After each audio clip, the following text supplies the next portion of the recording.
Hello, welcome back to the Shepherd's Rest Doc Talk. This is episode 18B. I'm Cam and this is Julie. Yes, this is the New Testament portion of the Torah reading. Yes.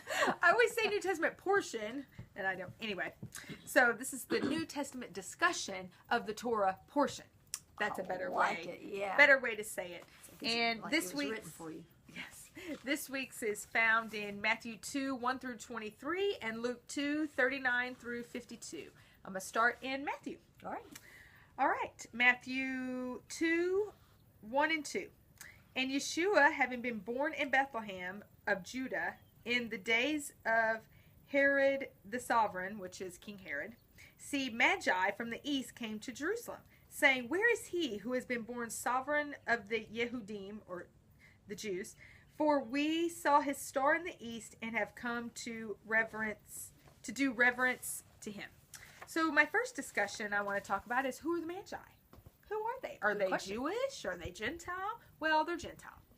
And the Magi at the time were thought to be great astrologers. They read omens and dreams and predictors of the future, almost what we would think of as bad, and they were kind of from the Medes and the Persian area.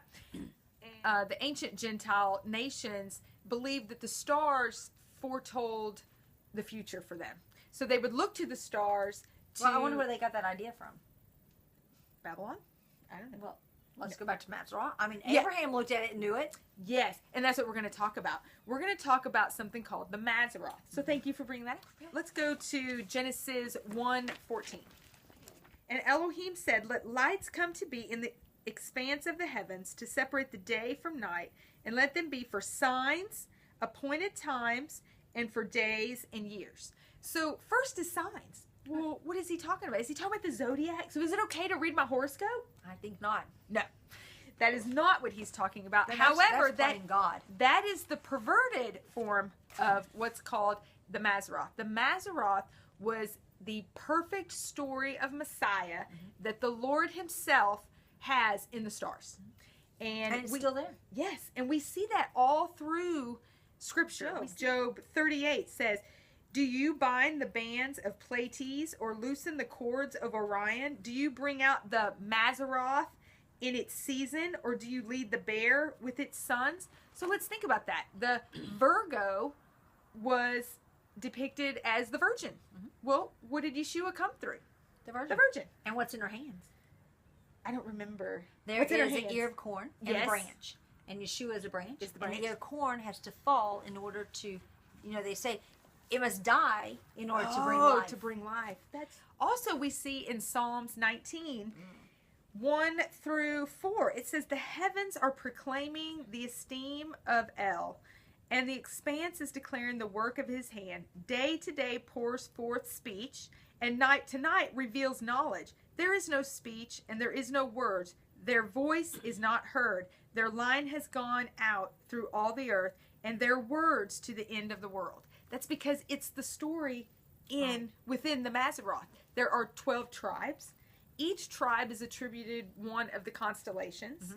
And that's why he says the lion from the tribe of Judah, because Leo is attributed to Judah.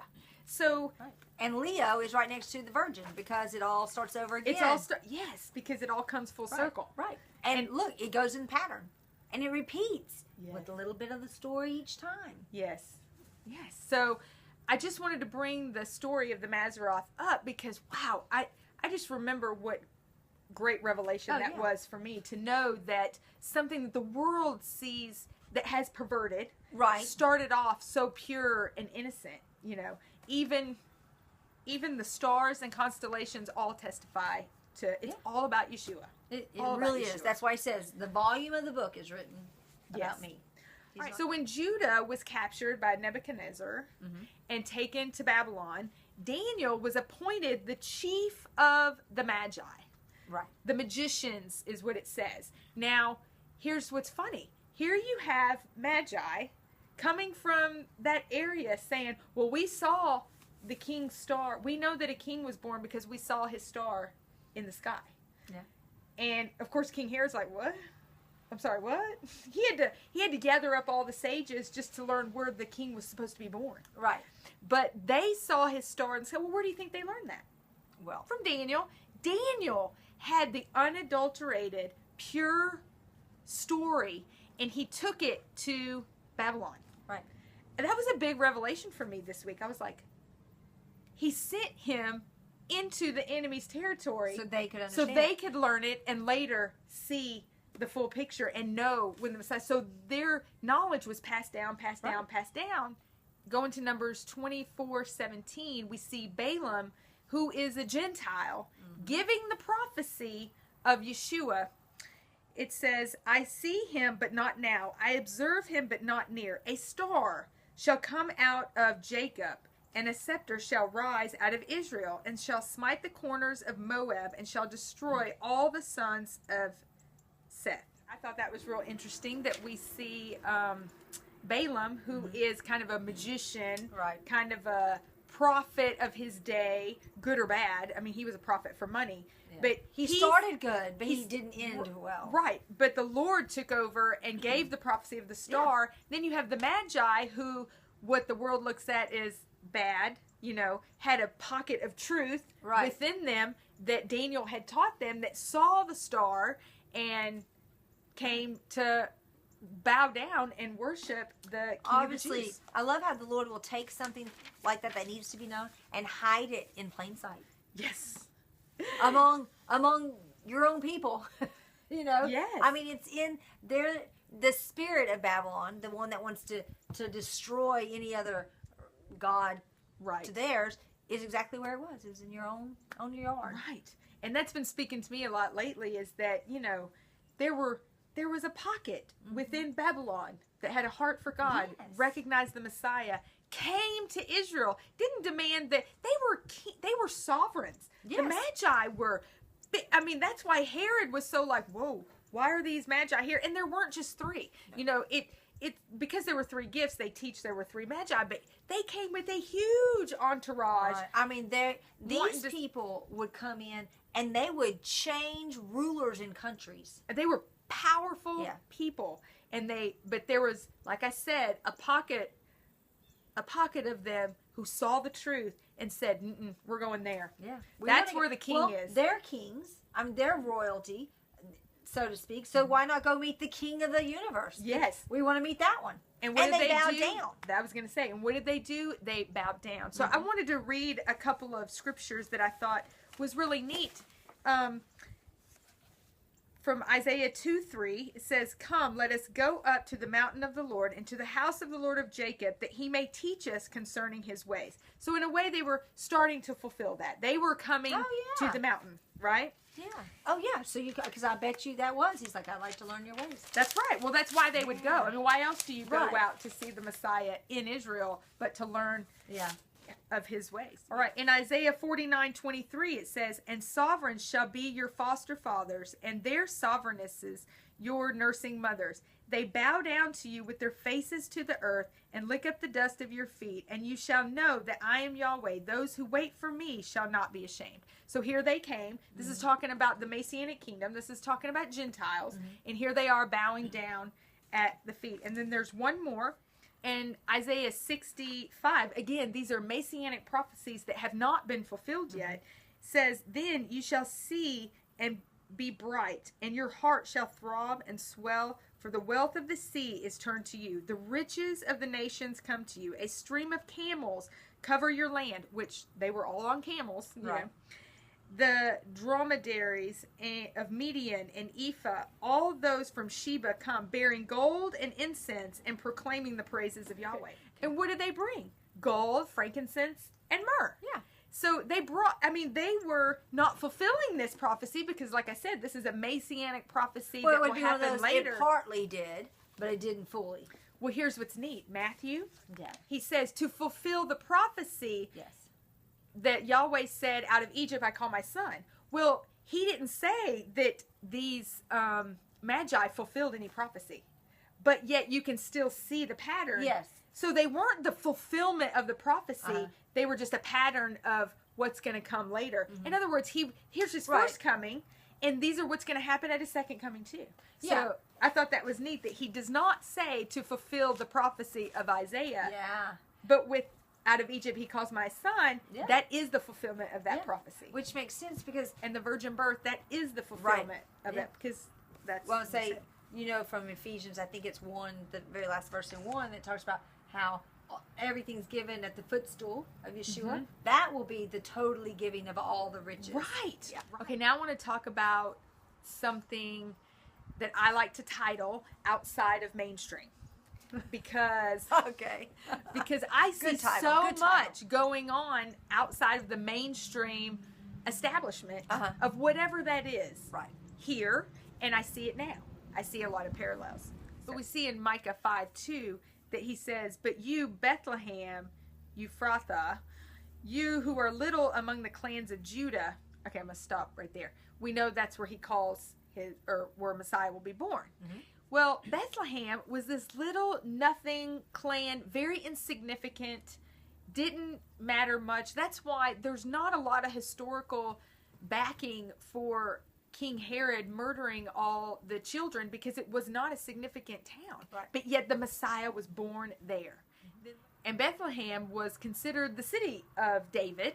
Mhm. So it only makes sense that Yeshua would be born there. And Yeah, as the son of David. David was a shepherd in Bethlehem.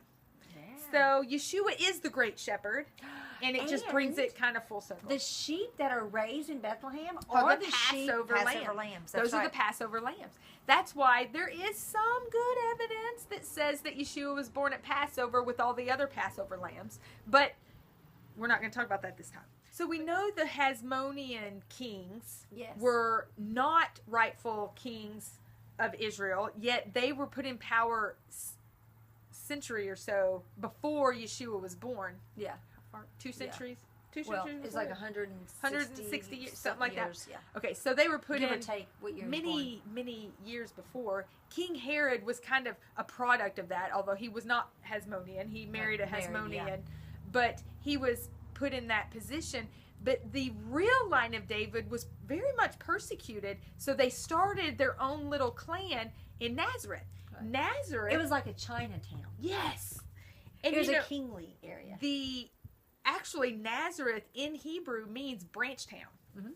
because Netzer is branch. Right. And that fulfills the prophecy that Matthew said he will be called a Nazarene, Right.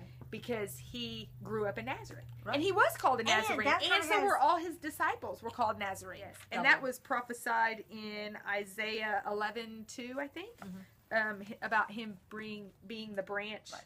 from... The root off the root. Yes. Yes. Yes, the root of Jesse. Yes. So we know King David, Yeshua, it Right. all ties together. I mean, they don't match like this. They match like this. Yes.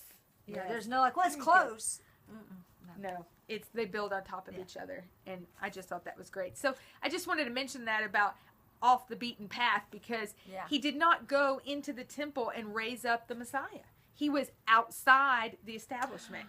Like knocking at Yes, the door. at the 'cause he's door to not come inside, out. Come out. Yes, Revelation, the Yeah, Laodicea. Laodicea. Thank you. Revelation, the Laodicea church. Mm-hmm. He's knocking on the door outside, and they're like, "Don't let him in."